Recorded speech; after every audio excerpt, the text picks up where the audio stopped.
যারা আপনাকে মিথ্যা অপবাদ দিয়েছে তাদেরকে একটা ধন্যবাদ দিয়ে দিবেন এবং যারা আগামীতে আপনাকে মিথ্যা ব্লেম করবে এদেরকেও একটা অগ্রিম ধন্যবাদ দিয়ে দিবেন। কারণ এই মানুষগুলো আপনাকে মিথ্যা ব্লেম না করলে এদেরকে আপনি আজীবন আপনই ভাবতেন, এদেরকে আপনি আপনার কল্যাণকামী ভাবতেন, এদেরকে আপনি আপনার সবচেয়ে কাছের মানুষ ভেবে আরও ধোঁকা খেতেন।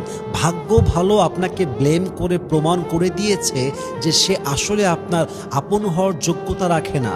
আরে যে আমার আপন হওয়ার যোগ্যতা রাখে, যে আমার ভালোবাসার মানুষ হওয়ার যোগ্যতা রাখে, পুরো দুনিয়া আমাকে অবিশ্বাস করলেও তো সে আমাকে অবিশ্বাস করতে পারতো না।